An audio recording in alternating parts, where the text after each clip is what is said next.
Diceritakan, ada sebuah desa yang terkenal dengan masyarakatnya yang pelit. Padahal, mereka semua memiliki banyak harta dan tanah. Lahirlah seorang anak bernama Nash'at, dari orang tua yang terbilang miskin. Saat ia berumur 10 tahun, ia menjadi anak yang pintar lagi hafal Al-Quran. Tetapi, saat itu pula ayahnya meninggalkannya. Pamannya enggan untuk mengurusnya, walaupun ia seorang yang kaya. Begitu juga dengan masyarakat desa. Sang ibu pun terpaksa membawanya untuk pergi kepada saudara-saudaranya di kota.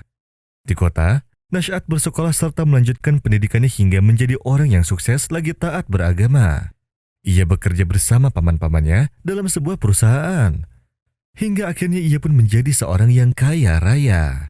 Suatu hari, Nash'at mendengar bahwa kabar para penghuni desa tempat ia dilahirkan ingin membangun sebuah masjid, yang mana mereka mendapatkan subsidi tanah dari pemerintah. Nash'at pun mengetahui bahwa penghuni desa tersebut sangat pelit. Sampai-sampai 6 bulan pun telah berlalu dan tak sepeser pun terkumpul untuk biaya pembangunan. Ia pun pergi dengan sebuah mobil mewah ke tempat yang akan dibangun masjid itu. Tak satu pun orang yang mengenalinya. Ia memberikan sumbangan yang sangat banyak.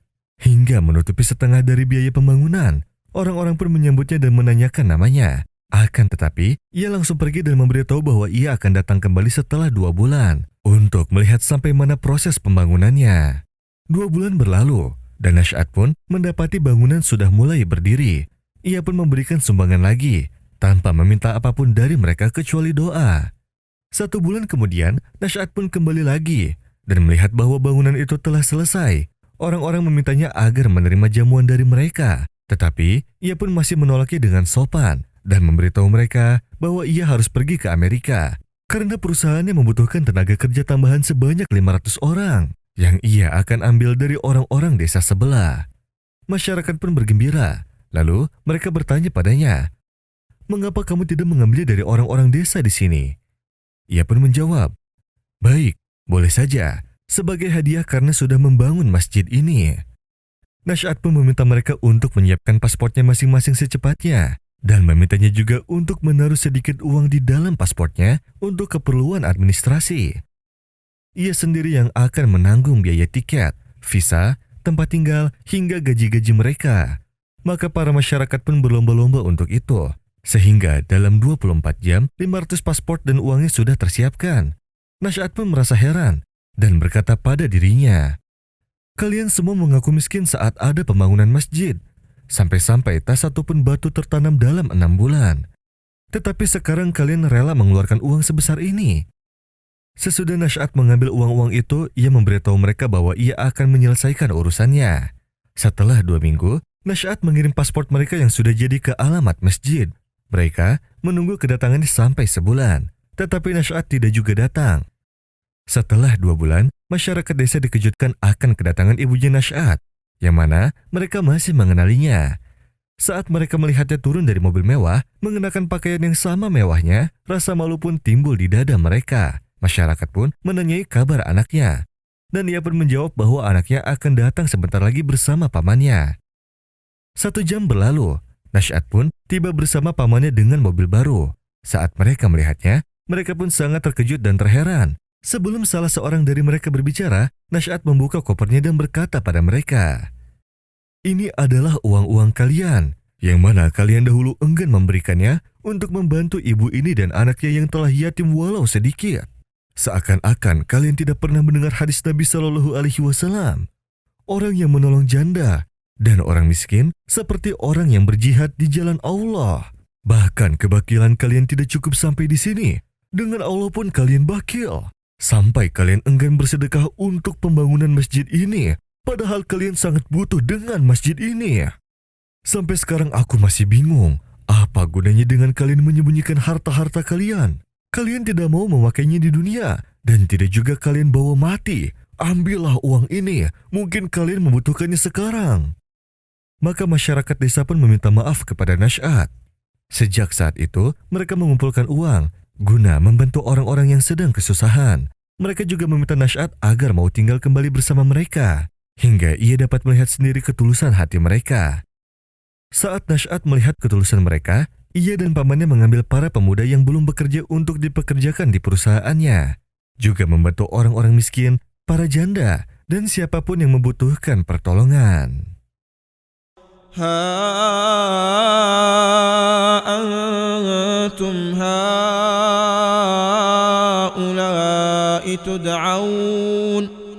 تدعون لتنفقوا في سبيل الله فمنكم من يبخل ومن يبخل فإنما يبخل عن نفسه والله الغني وأنتم الفقراء وإن تتولوا يستبدل قوما غيركم ثم لا يكونوا أمثالكم.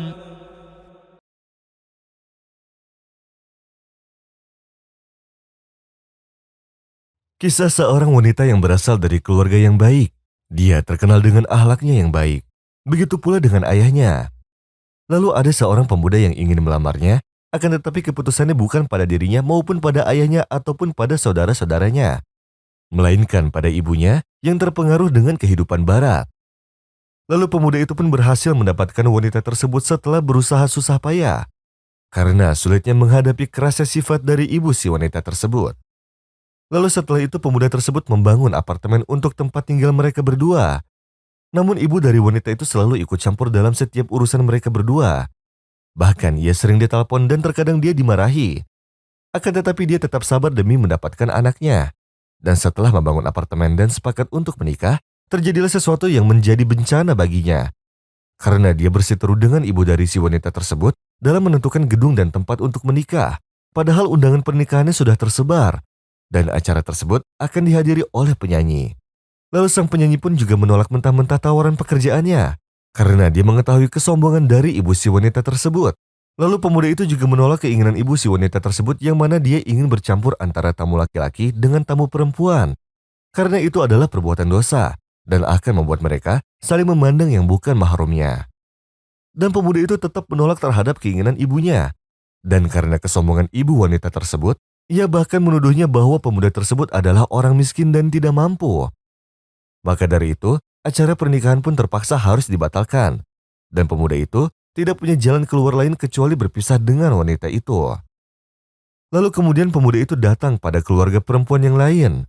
Lalu sang ibu mendapati bahwa pemuda itu adalah orang yang soleh. Lalu tidak berlangsung lama mereka berdua pun menikah. Lalu mereka berdua dikaruniai anak-anak yang soleh. Berbanding terbalik dengan perempuan yang pertama, yang mana ia belum menikah juga hingga berumur 43 tahun, dan tidak ada seorang pun yang mendekatinya ataupun menerimanya. وَمَا اخْتَلَفْتُمْ فِيهِ مِنْ شَيْءٍ فَحُكْمُهُ إِلَى اللَّهِ ذَلِكُمُ اللَّهُ رَبِّي عَلَيْهِ تَوَكَّلْتُ وَإِلَيْهِ أُنِيبُ فَاطِرُ السَّمَاوَاتِ وَالْأَرْضِ جعل لكم من أنفسكم أزواجا ومن الأنعام أزواجا يذرأكم فيه ليس كمثله شيء وهو السميع البصير له مقاليد السماوات والأرض يبسط الرزق لمن يشاء ويقدر إنه بكل شيء عليم. Seorang pemuda dari kalangan keluarga yang sederhana. Ia mempunyai akhlak yang baik. Sebelum dia berangkat kuliah ke negara Eropa, pamannya lah yang mengurusnya setelah kematian ayahnya. Dan ia tidak pernah menelantarkannya hingga ia lulus dari kuliahnya di jurusan arsitektur. Dengan kecerdasannya, dia mampu mengoperasikan bahkan membetulkan mesin hingga dapat berfungsi kembali. Lalu ada salah satu temannya yang menawarkan kepadanya untuk menikahi temannya yang sekuliahan. Meskipun dia tidak tertarik karena perempuan tersebut tidak memakai kerudung, lalu dia pun berpikir matang untuk melamarnya dan akan menjadikan perempuan tersebut menjadi wanita yang soleha. Lalu pemuda itu pun mendatangi keluarga perempuan tersebut. Dan ia mengutarakan tujuan ia datang kemari. Tanpa disadari ia pun terkejut dengan tingkah laku perempuan itu yang berkata kasar. Karena ia memakai baju yang tidak pantas, serta menghinanya karena upah gaji yang didapatnya tidak mampu mencukupi kebutuhannya. Bahkan ia menyarankannya agar mencari wanita yang lain. Lelaki itu pun lantas terkejut seakan ucapan perempuan tersebut bagaikan petir yang menyambar. Lalu laki-laki itu mengingatkannya kepada hadis Nabi. Barang siapa bersikap rendah hati karena Allah, niscaya Allah akan meninggikan derajatnya. Ia merasa dirinya kecil kurang berarti, akan tetapi di mata orang-orang sebagai orang yang mulia dan terhormat. Dan barang siapa yang bersikap sombong, niscaya Allah akan menghinakannya, sehingga orang-orang akan memandangnya sebagai orang yang hina, walaupun ia merasa sebagai orang yang besar. Lalu pemuda itu pun kembali ke pamannya dan bekerja sama dengannya dalam sebuah perusahaan. Lalu dia bertemu perempuan yang dulu pernah dilamarnya, dan perempuan tersebut menyapa pemuda tersebut dan berkata, "Berapa gajimu?" "Gaji suamiku sudah mencapai $3 juta setiap bulannya." Lalu pemuda itu pun diam saja. Kemudian datanglah suami perempuan tersebut dan memandang pemuda tersebut serta berkata pada istrinya, "Wahai istriku, apakah kamu tahu pemuda ini adalah bosku dalam pekerjaanku? Dialah yang mempunyai perusahaan ini, dan ia menghasilkan miliaran dolar per bulannya." Lantas perempuan tersebut merasa terkejut dan terdiam malu. Lalu pemuda itu menunjukkan kepada perempuan tersebut pamannya yang selalu membantunya, yang mempunyai istri solehah dan anak kecil. Pemuda tersebut berkata kepada perempuan itu, "Seorang fakir, tidaklah ia menjadi fakir jika ia selalu bertawakal kepada Allah. Dan aku mempunyai nasihat untukmu agar menjauhi sifat sombong." Pemuda itu pun mengingatkannya dengan hadis Rasulullah SAW. Tidak akan masuk surga orang yang di dalam hatinya mempunyai rasa sifat sombong. ولا تقف ما ليس لك به علم إن السمع والبصر والفؤاد كل أولئك